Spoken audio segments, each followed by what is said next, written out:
All right, I am back fresh from my first Gen Con. For the very small number of you who don't know what that is, it is the largest board gaming convention conference in the world. I think it's bigger than Essen. I don't actually know, but if not the biggest, one of the biggest and the longest running. It's like over 50 years old, and it's in Indianapolis, and it's just difficult to overstate how big it is. They take over the entire convention center and Lucas Oil Stadium and every hotel in the region, and it's like completely nuts.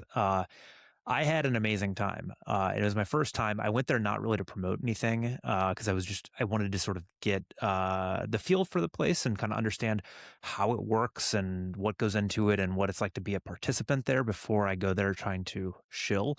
And so I'll talk a little bit about what I did there. I did the first exposure playtest hall, FEPH, I think, kind of a funky acronym where as a game designer you can actually go there and sign up with your game and they bring playtesters to you, and it's really really cool because at first I was like, are people really going to show up and actually playtest games? They had more playtesters than they could take, and it was really cool because then people could, as a game designer, you're able to actually like specify. I didn't do this, but you can specify like specific like demographics. Like we want children here, we want women in this one, and specify like exactly what you want, and then they fill in people. Like for my game is a cooperative game, which is not something everybody wants to do. So it's like, hey, if there's a group of 4 people who already know each other who want to play a cooperative game, you'll be perfect for this. So for all my tests, they brought in like just a really awesome group of people. You get 2 full hours with them. And I got to do 4 of those sessions, and people were so nice and so helpful. It was a really, really cool experience. I recommend it for anyone else who's like deep into testing right now. Um, One thing I didn't really understand about the structure of the conference, which is kind of interesting, is that like there's no sort of, since there's so many people there, there's no like central programming. There's like events, many, many events, hundreds, thousands of events. I think like actually when I looked at the full list, there was like 13,000 events. And they're all ticketed. Most of them are free, but then like many of these, so they could be an event could be anything from like, hey, this one person is going to go play Code Names at 10 p.m. at the Marriott. An event could also be like, we have this huge hall and there's like a big thing happening and it's like a signing and a new game that's coming out and you pay $60 to go be there and everything in between, but you just sign up for events ahead of time. I didn't know this, and I actually kind of stepped on my own toes there. Is that a phrase that people say?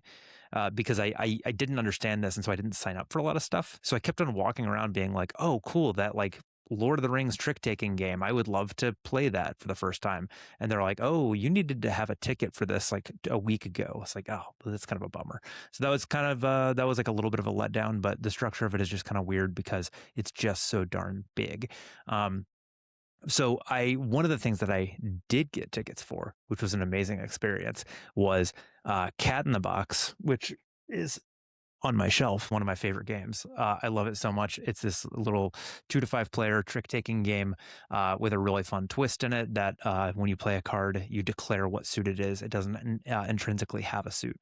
Super interesting twist on trick taking. I grew up playing a lot of spades and hearts with my family, so this was like, I just loved this game. I found out that they were having their 2026 North American Championship.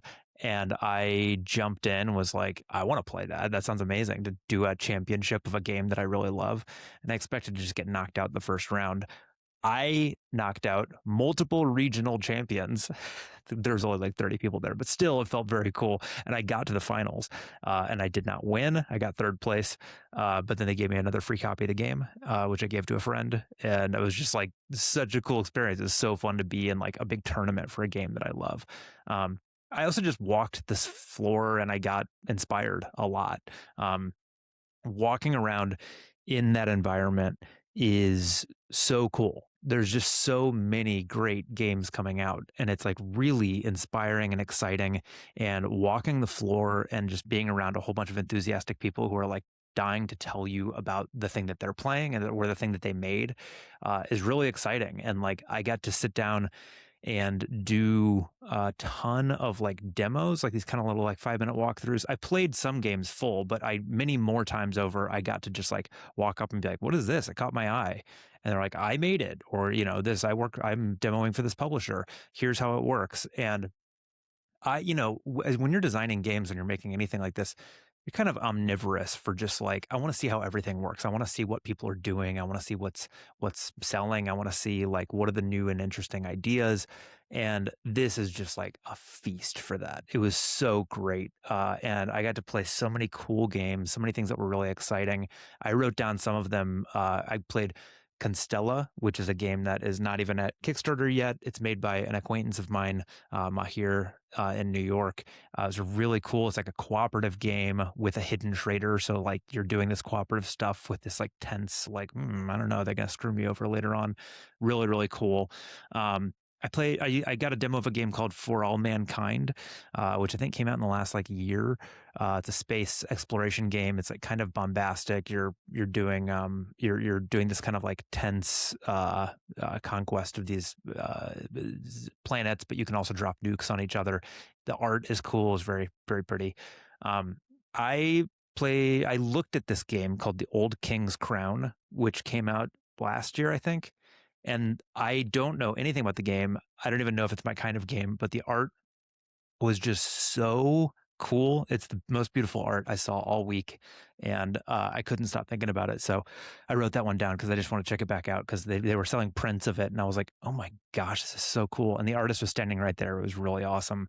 Um, I saw another game called the Morrison Game Factory. This is like a mystery game. It's the kind of thing you like play through once or twice and then like give it to somebody else. And the art was really cool. The woman who made it, she's made like a bunch of these mystery style games and they seem to be pretty well reviewed. I'm really curious to check those out. I played a demo of a thing called Tulico, which I think just came out. A really cool, just interesting, pretty little game about placing tiles. And then the last one that I was going to mention is a hilariously simple game called The Vibe. I think it's a Danish designer. And the whole game is just they have these really beautiful prints of art, and you line them up. And then one player has to pick from a series of words and then like adjectives and then line up the art uh, based on how much they like this is the most of this thing to like this is the least of this thing.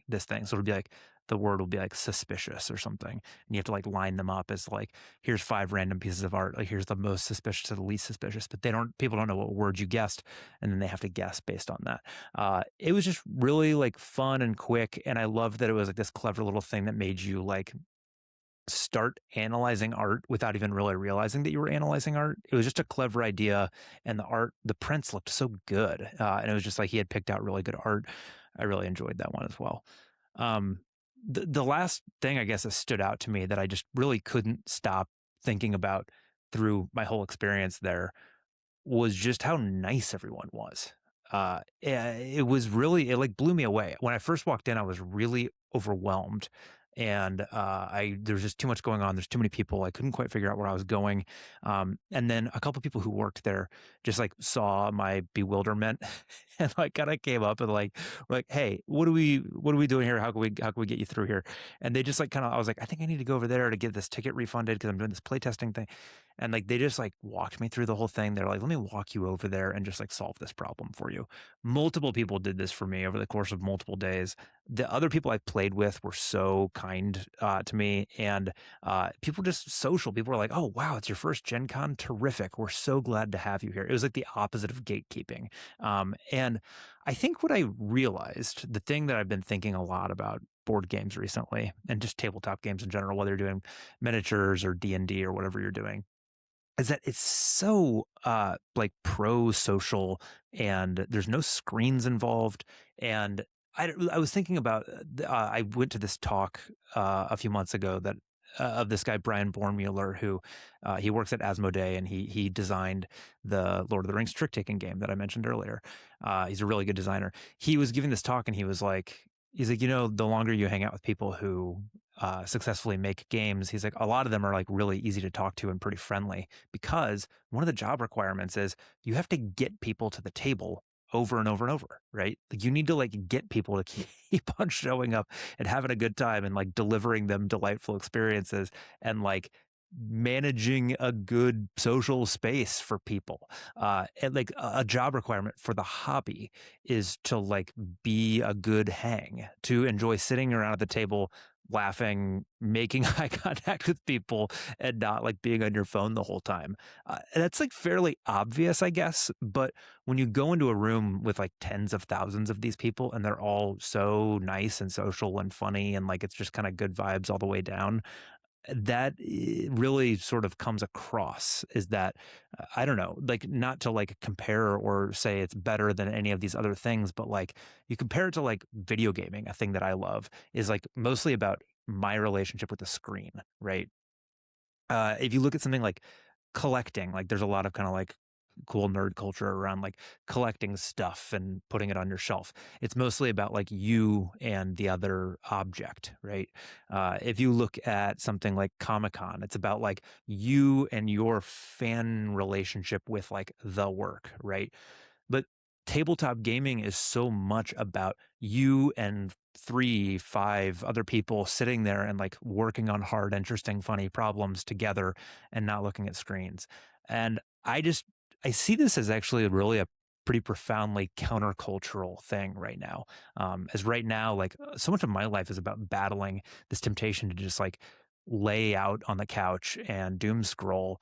It's like this is really the opposite of that, and it's not always easy. It's not always easy to get a group of people together to the table, but it's a really beautiful and countercultural thing when you do.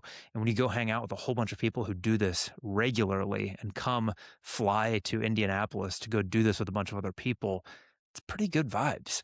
And I had a really great time, and it really moved me to think about that. So keep on doing pro social things. Put down the phone, get back at get back at the table. That's my challenge to myself this month. I've not been playing enough new games with my friends, so I'm gonna text them right now and try to set up a new play session.